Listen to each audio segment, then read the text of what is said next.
The first thing that we think is necessary is that for people to know their content, but that's not enough. They have to know how students are going to interact with that content. And that's what we're going to teach you here at BTR.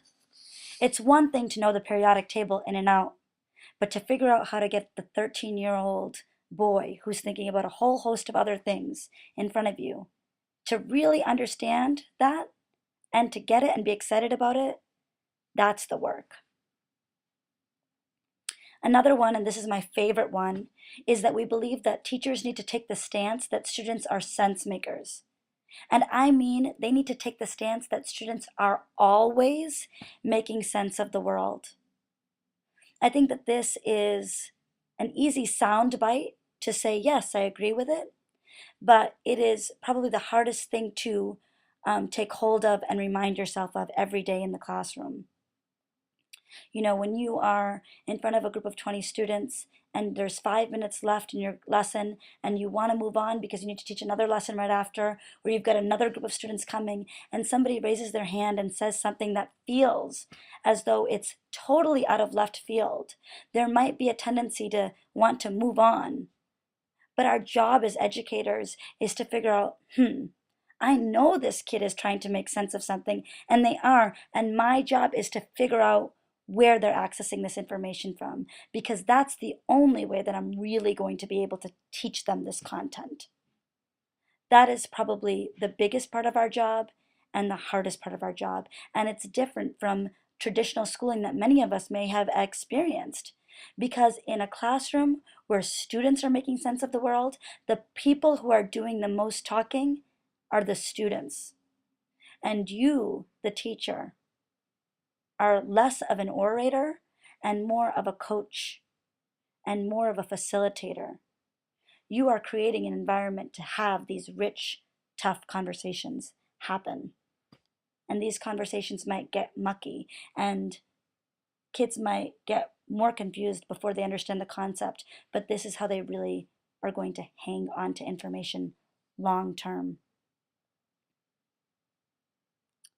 The next stance that we want people to take on and embody is the ability to design instruction for complex thinking. Again, this is something that we will teach you how to do at BTR. But the biggest word here is complex. And this is a word that may have been missing in a lot of urban schools.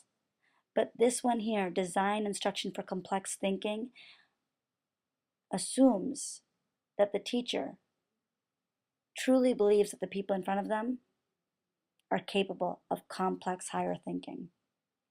The next one, which is crucial, is that it is the teacher's job to know students as individuals and learners.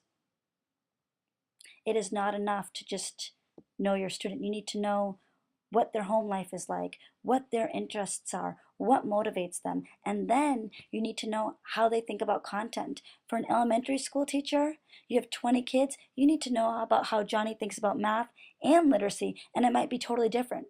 And for a middle school math teacher, you need to know what that looks like for 80 different students. So in order to really embody this one, you have to be deeply curious about the minds of the students in front of you. And finally, it is essential to do this work to have collaborative relationships with families, communities, and colleagues. You have to take on the stance that family teacher conferences are mandatory, and you're going to do whatever you have to in order to make that family conference happen. Maybe you need to meet out of school, after hours, at a public library, at the family's home. And you need to know what the resources in the city are, and you need to link kids up to those resources. In Boston, that's complicated because our schools aren't neighborhood schools, and students are coming to schools from all over the city. So oftentimes, your job is to be a teacher, but you're also charged with advocacy work and community organizing. You wear a lot of different hats as a teacher. Let's move on now to get into the more nitty-gritty stuff, the logistics. Money, tuition, the year. Okay, so it's a 1-year program, but we're still going to provide support for you for 3 years. So again, it's a 13-month residency. But then when you're teaching in Boston, we're going to support you for 3 years. And we think that that combination, 13-month residency plus 3 years of support, will allow you to have a career in teaching. This is your schedule. In July and August, you'll have a summer institute and you'll be a full-time student. Then from September to June, you're going to be in schools 4 days a week. You'll have a 3-hour session after school, 1 day a week in your content course, and then you'll have class all day Friday at BTR's office. Then you'll just have one final month in July for coursework and you'll be done. You'll have a master's degree and hopefully a job in Boston. You will graduate with a master's in education with 6 extra graduate level classes. If you want to find out the salary, it's totally public. You can just Google Boston Public School Teacher Salary. We know that nobody does this job to get rich, but I do just want to say that Boston is one of the cities that compensates well. So go ahead and take a look at the salary scale.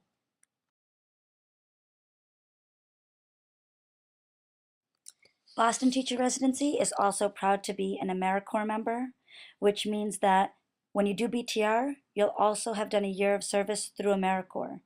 This means you get a bunch of the great benefits of having done AmeriCorps. You get health insurance, you get what has been a $12,100 living stipend for the year, which is about $1,000 a month. And there's a whole host of other benefits that you'll learn about once you've done BTR. One more is that you get a $5,500 EdAward grant upon the completion of the master's program. And that $5,500 can go towards any federal loan. It's also important to understand our relationship with UMass Boston. BTR has a degree partnership with UMass. This means that at the end of 13 months, you will actually get your degree from UMass Boston. What's unique about this is that you will probably not ever set foot on UMass's campus, and BTR hires all of our own professors, but you will get your degree from there. Let's talk a little bit about money.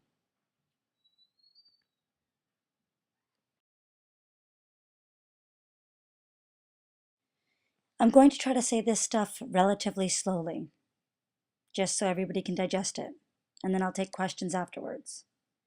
It costs BTR about $40,000 per graduate to put somebody through the program. We scale that back and we say it's a $10,000 master's. We never want to exchange money with anybody. We want you to pay us back in service. Every year that you teach for 3 years, 1/3 of that $10,000 is forgiven. So if you teach in Boston for 2 years, you only owe 1/3 of that money. And once you teach for 3 years, your loan is forgiven.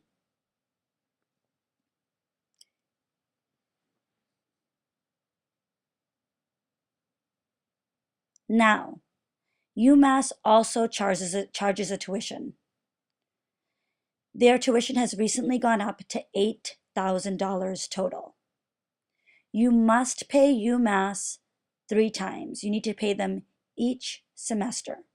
So it's $8,000 total, and you pay them in 3 installments. Now, at the end of BTR, you will get an EdAward grant because you have done AmeriCorps. The EdAward grant is $5,500. So, when you think about it this way, you do have to front the money to UMass, but it's $8,000 for UMass's tuition minus the $5,500 EdAward grant. So you're basically getting a master's degree for $2,500 and 3 years of service to Boston Public Schools. Most people take out federal loans during this year. Again, you're only getting a $12,100 living stipend through AmeriCorps.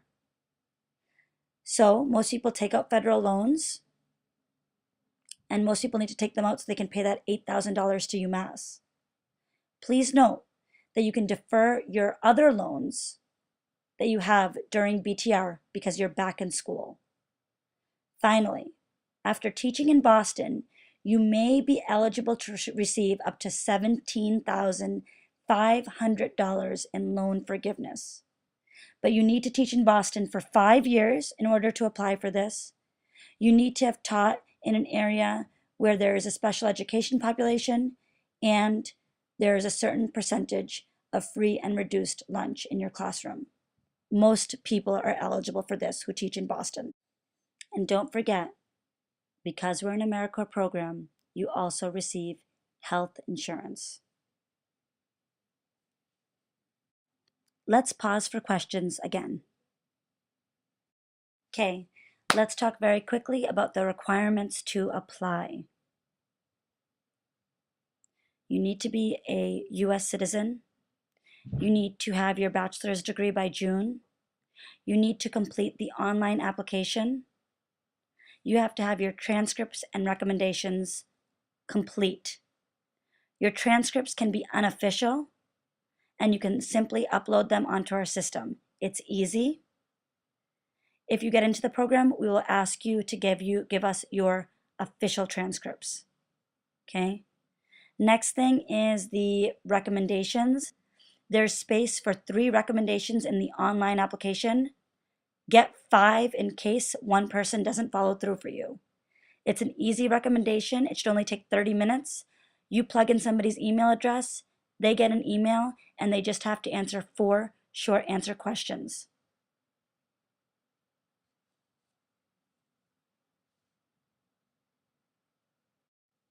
Finally, I just want to talk about the MTEL. The MTEL is the Massachusetts Teacher Education Licensure Exam.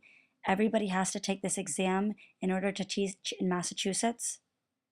It is not a requirement to complete the MTEL before you apply. However, it's a good thing to do if you can. You have to look on the MTEL website to find out which tests you need to take. Everybody needs to take about 3. And I can answer any questions at the end about the MTEL that people have.